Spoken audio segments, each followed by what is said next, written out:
Всем привет! Сегодня у нас Бавария-Интер, четвертьфинал Лиги Чемпионов, матч в Мюнхене, топовая игра, и мы начинаем наш футбольный тревел-блог. Стартуем мы сегодня из Болоньи. Я вчера приехал сюда из Милана на матч Болонья-Наполи, главный матч тура серии А 1-1. И тут у нас скоро фликсбас до Мюнхена. Вот там вот автостанция ждет нас. Сегодня со мной в этой поездке Игорь, человек, с которым я посетил очень много уже матчей, в том числе на Евро. И в этой поездке мы уже матчи на 5 вместе сходили. Мы сутки не будем спать. Да. Точнее, уже скоро. Все не так легко. Первая сложность поездки. Игорь выпил пиво, ему надо попасть туда. И для этого надо разменять деньги. А двадцатки не берет. А тут полтишки и двадцатки. Не, берет. Берет. А, значит, что обманули. Видишь, написано, что не берут, а тут взяли. Ну все, типа насобирал на вокзале. Сейчас вам расскажу про контрасты жизни. Опа, давай, поднимай еврик. Так уж много тех контрастов на самом деле. Ладно, уже рассказываю. Короче, смотрите, вокзал, бомжи, мы едем в Мюнхен за 25 евро. У Игоря сейчас на бирже зависло 480 тысяч долларов. К чему я вам об этом говорю? Для истории. Что сейчас это кажется какой-то сложностью, хотя он улыбается. А через какие-то годы мы посмотрим это видео, когда зависит 480 миллионов. И будем думать, помнишь, когда-то 480 тысяч зависло? Да, вот проблемы были. Сегодня нас будоражит, через неделю уже вообще нас не волнует. Так всегда бывает. Ну, сейчас тебя будоражит, и ты вопрос решил. Давай, залетай. Еще хорошо, что в Болонье есть зал ожидания такой, что редкость для итальянских вокзалов. Так что в следующие 2 часа мы будем ждать автобус в тепле. Вот она, настоящая романтика футбольных поездок. Ну ничего, когда есть интернет, всегда есть чем заняться. Наш автобус на Берлин, нет, на Мюнхен. Кстати, Мюнхен в итальянском это Монако, так что мы, кстати, едем в Монако. Опоздал на полчаса, наш билет стоит 25 евро, но если бы мы брали его сейчас, то он бы стоил 60.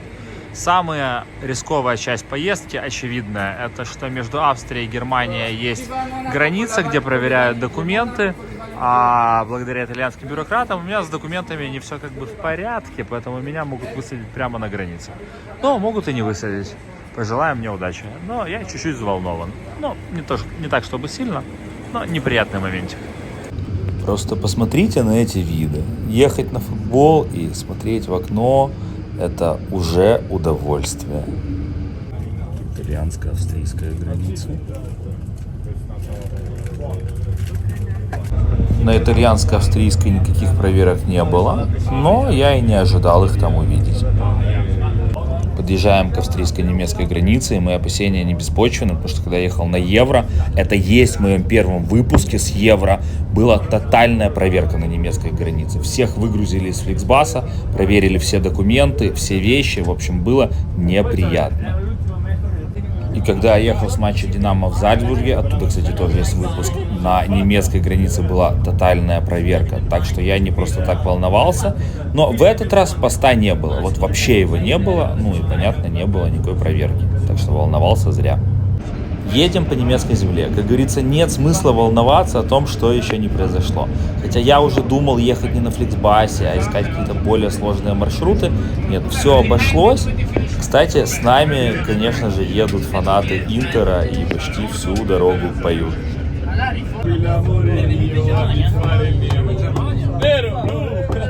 Уже в Мюнхене оцените репертуар и голос фанатов.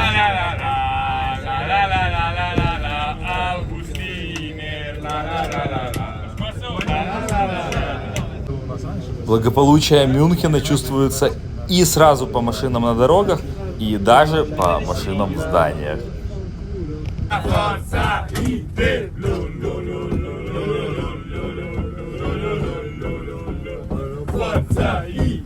Всего 8 часов во фликсбасе, и мы прибыли в Мюнхен. Что первым делом надо сделать в Мюнхене? Перекусить.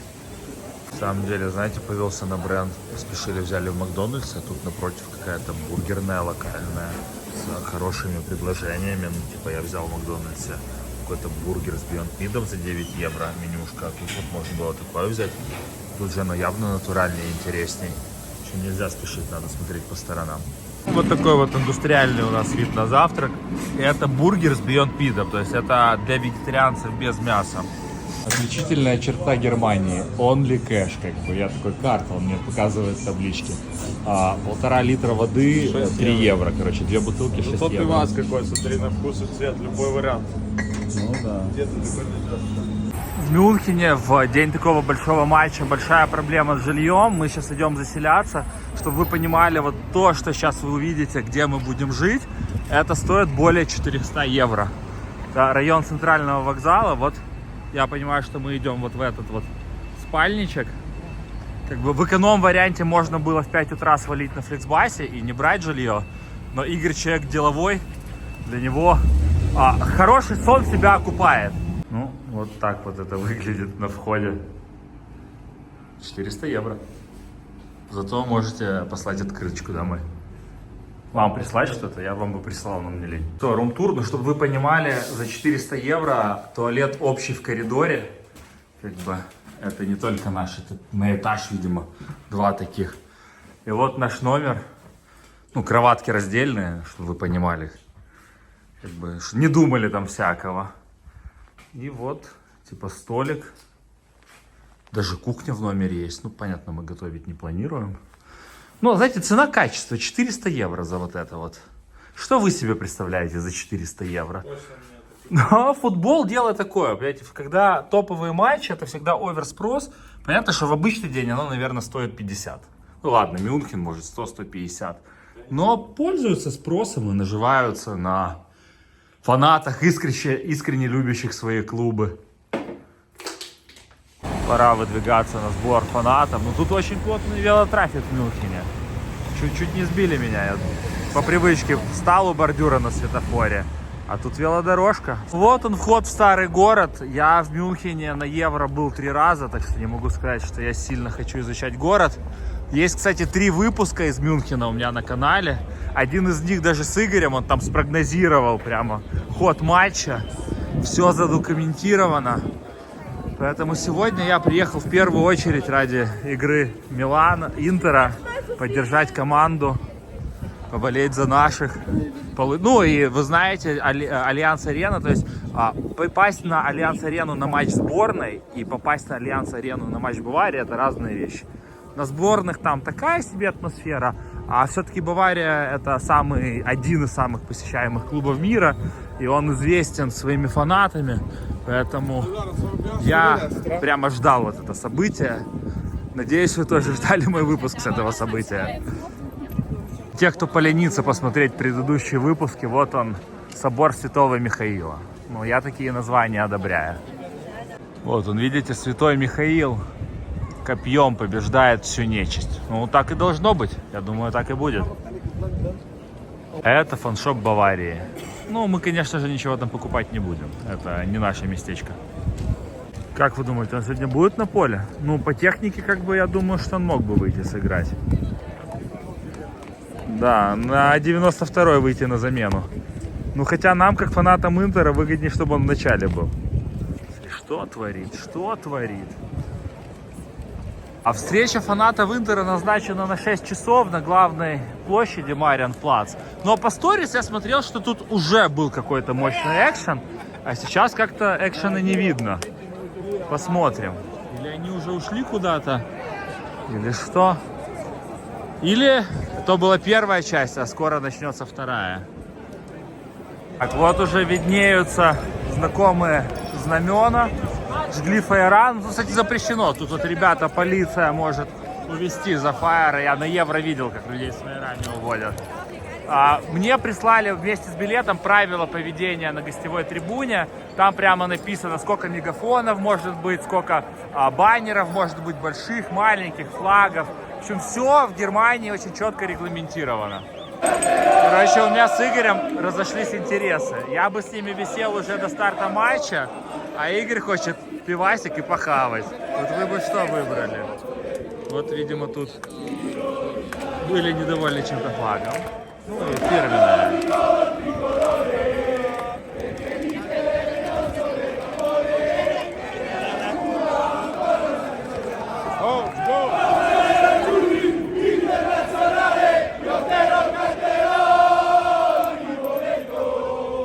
Мюнхене, конечно, дома поухоженнее. И знаете, что такое компромисс? Ну, это когда мы идем пить пиво, а потом я буду сидеть со своими фанатами еще 2 часа на стадионе.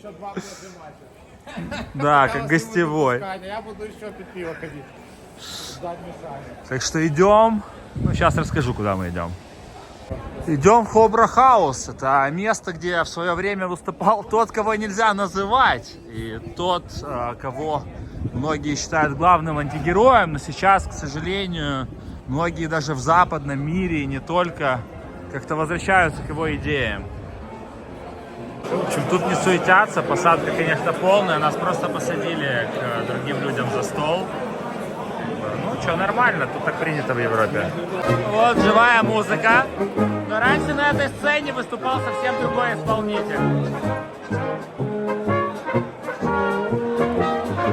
Обычно не пью алкоголь, но самый известный немецкой пивной можно выпить безалкогольное пиво. У Игоря оно не безалкогольное и поболее.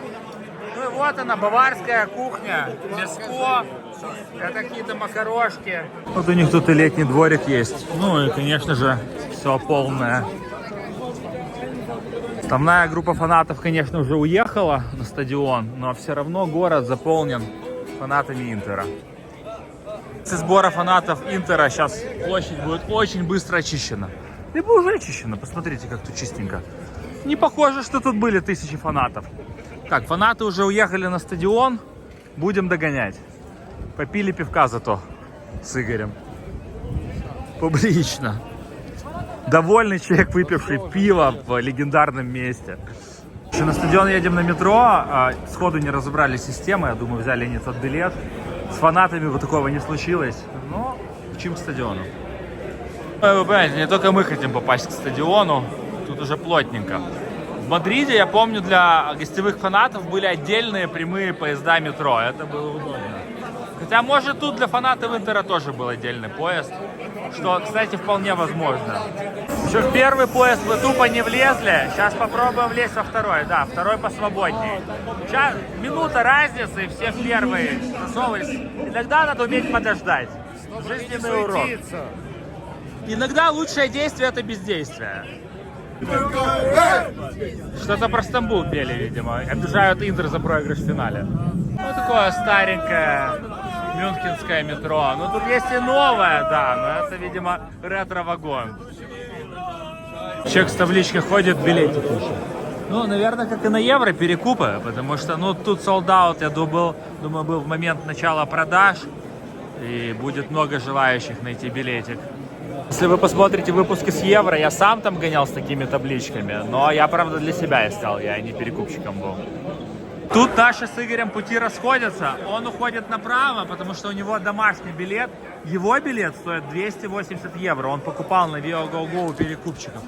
Я ухожу налево с фанатами Интера, мой билет стоит 50 евро. Это фанатский билет для фанатов Интера, для обладателей сезонного билета.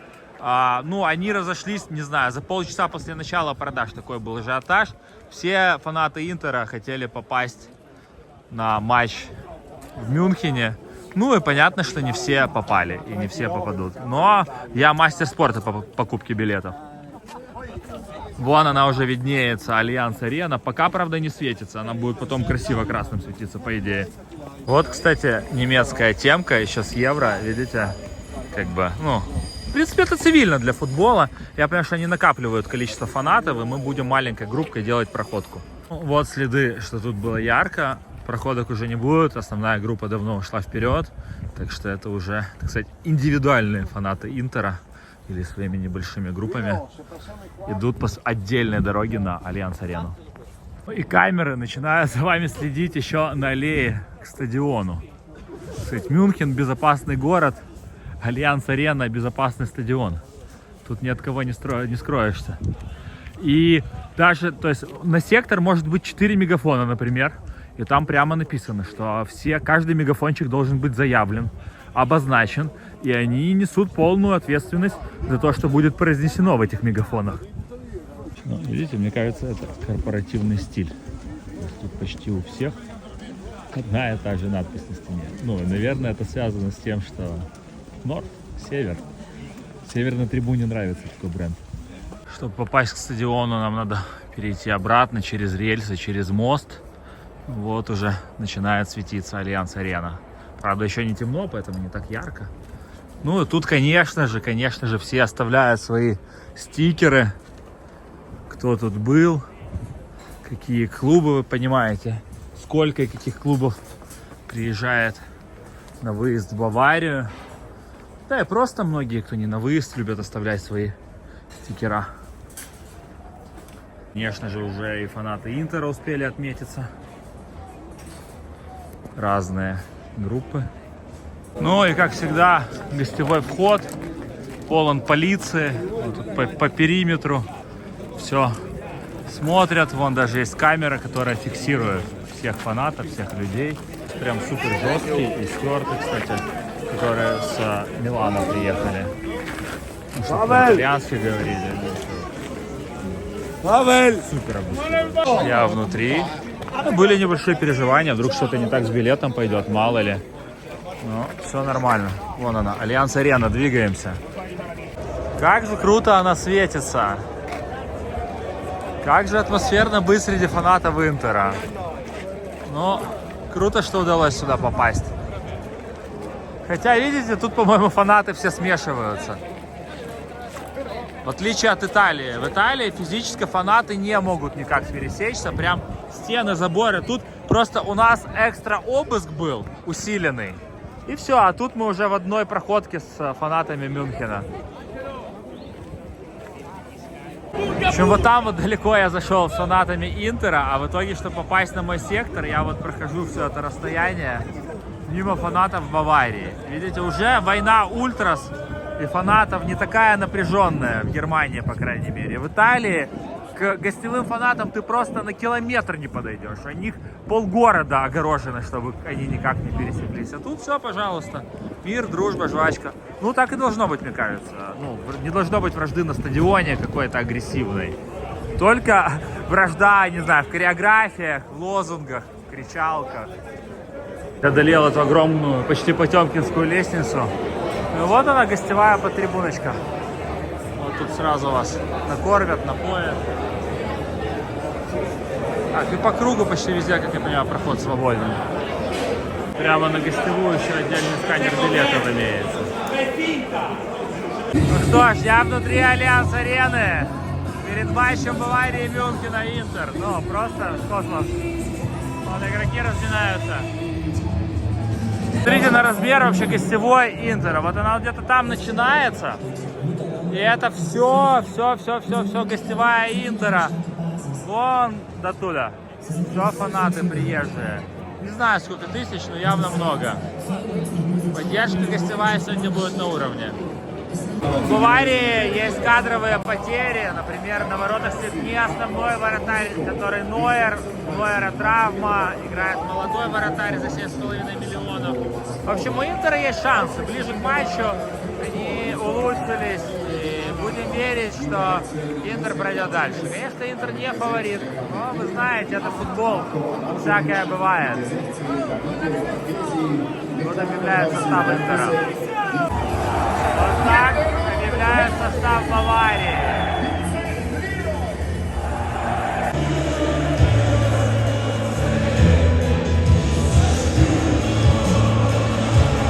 Как я понимаю, это гимн Баварии. Непривычно видеть на клубной трибуне итальянский флаг. Обычно они с клубной символикой. Пошла подготовка хореографии.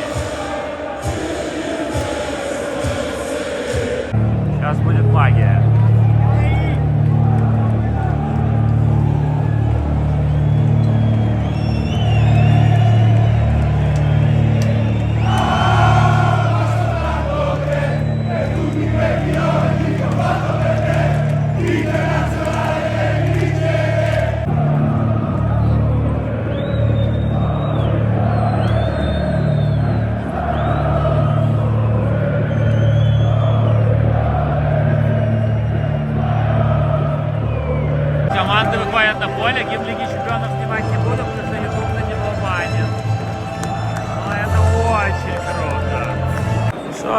рассыпалась хореография.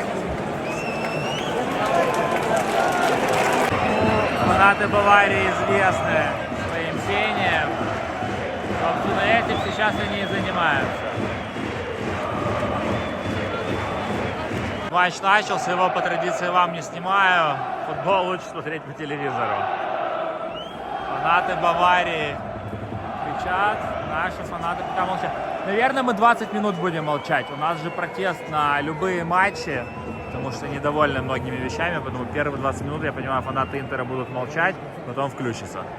Это знаменитая тема. Я вам скажу, что выезд фанатов Баварии, кажется, в прошлом сезоне на Сан-Сиро, был, наверное, самым сильным из выездов, что я видел на Сан-Сиро. Это было реально круто. Как я и говорил, на 20-й минуте ровно эта трибуна включилась, это стало абсолютно по-другому. Ну а там стабильность.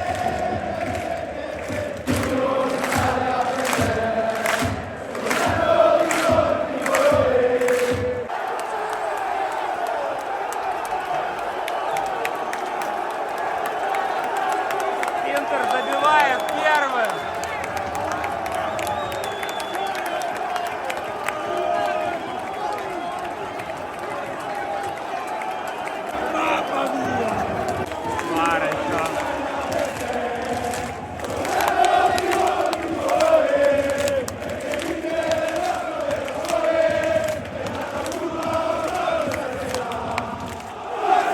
Гол защита.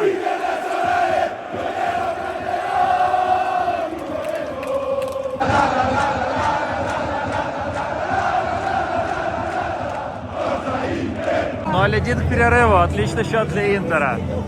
Взял второй тайм. Эти пустые места, не потому что люди не купили билет. Нет, это просто випы, люди в перерыве ходят, кушают. Тут сегодня, конечно же, солдаут, просто в секунду был. Сейчас они после перерыва вернутся. Как футболисты вернулись на поле, они чуть-чуть задерживаются. 75 тысяч человек на стадионе, то есть стопроцентная посещаемость, как в принципе в любом матче Баварии. Все матчи 100%. Понимаете, да, как тяжело сюда было попасть. Но, а теперь забивает Бавария, к сожалению. Так радует на стадион Баварии. Прям сейчас они взлетят на этих шарчиках. Но у нас тут плюс печаль. Обидненько. Томас Мюллер на замену вышел. Как говорится, угадал тренер с заменой.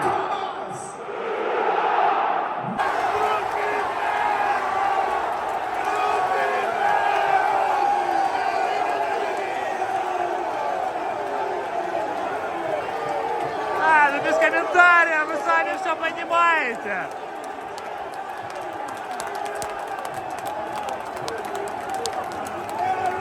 Просто пару минут, и вы ответили.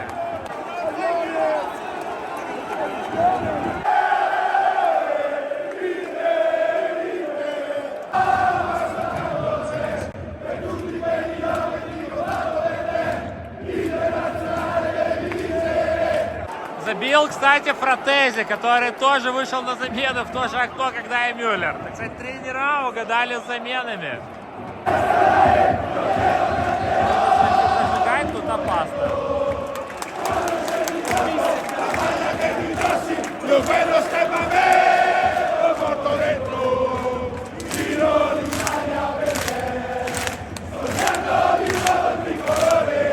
Что ж, матч закончился 1-2. Отлично для Интера счет. Гостевая победа. А дома теперь ячейку скатать и порядок. О, не зря мы выехали. Клуб идет поблагодарить своих фанатов.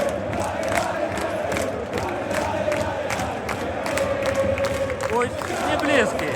Не самый дальний, но не близкий, не близкий. 8 часов на автобусе, на машинах, на чем угодно добирались. Ну и несмотря на поражение, футболисты Баварии пошли и поблагодарили своих фанатов за поддержку. Хотя это больно проигрывать на своем поле 1-2 Интеру. Бавария это была фаворитом и встречи, и пары. А уже нет. Ага. Ну и даже в Германии нас, как гостевых фанатов, не выпускают со стадиона, пока не разойдутся домашние. Не знаю, сколько это будет длиться, но пока мы тут. Ну, в принципе, приятно тут находиться.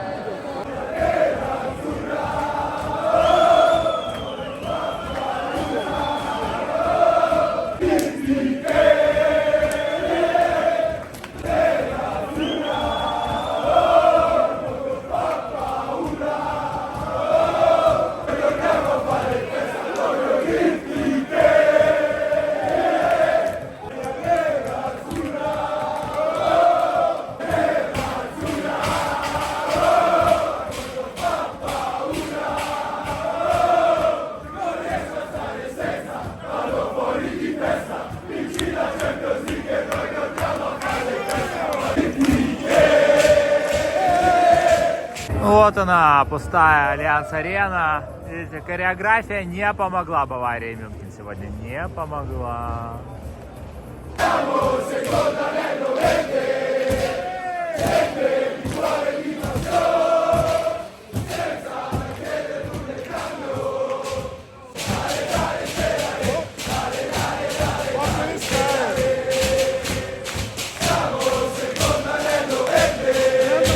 Идем вниз по Потемкинской лестнице. Ну, двигаемся в сторону метро. Но что вы ожидали от команды, за которую играет Кейн? Да, он великий футболист, но вы что, думаете, что Бавария возьмет и выиграет Лигу Чемпионов? Кейн в составе, ну это почти нереально. Но если они выиграют, представляете, если Кейн вообще впервые в своей жизни поднимет Кубок Лиги Чемпионов над головой, это будет эпично. Но думаю, что не будет. Посмотрите на это красное облачко. Но в знак уважения могли бы сделать сейчас его синим. Но нет, оно красное. А на Евро оно принимало цвета команд. Если посмотрите мои предыдущие выпуски, оно делилось по сборным, кто играл. Это припаркована часть автобусов, на которых приехали фанаты Интера. Представляете, сколько их там вообще? Ну, двигаемся на метро после матча. Это опять же у фанатов Интера отдельная аллея до метро. А тут все пересечемся. Ну, тут ажиотажненько в метро. Ну, впрочем, как обычно после футбола. Вот так. Ажиотажно. Типичное послематчевое метро. Ну, не поют. Может, потому что проиграли. Ну, мы уже снова в центре Мюнхена. И что работает в такое время? Ирландский паб. Нас в Болонье вчера спас ирландский паб. И тут нам тоже посоветовали в ирландский идти. И в Одессе, кстати, был ирландский паб. Хорошее место. И есть. Ну, вот вам немецкий паб, но походу мы отсюда уходим. Вряд ли нам удастся тут покушать. Вот вам вечерний Мариенплац. А вот вам островок Италии в Германии. Я вот, помните, в выпуске во Флоренции в таком ел. Вафельку. Ну и мороженое там неплохое. В Мюнхене все пути всегда ведут в пабы. Тут как ни крути. Все равно мне приходится брать безалкогольное пиво, чтобы быть в тренде. И даже нарушать мои вегетарианские принципы. И вот это вот они называют бургером. Это вот такой мюнхенский бургер со свининой. Все, не, ну это точно я пошел по наклонной. Но хочешь есть придется Особо выбирать не приходится. Вот, кстати, в Оберхаусе есть вегетарианское меню, тут нету. Вот, кстати, Игоря фигня, тоже какая-то баварское мясо. В общем, 1:44, центральная улица Мюнхена. А тут только мы. Такая вот она Европа. По ночам спят, не то что у нас. Ну что ж, мы уже в нашем шикарном номере за 400 евро. Думаю, что на этом выпуск можно заканчивать. Завтра в 12 часов прыгну во Фликсбас. Проеду 8 часов, и я в Милане. Ну, в общем, ничего интересного. Но день сегодня был яркий. Топовая победа Интера. Надеюсь, что Интер пойдет дальше. И будут еще интересные выпуски с выездов Интера. Всем спасибо за просмотр.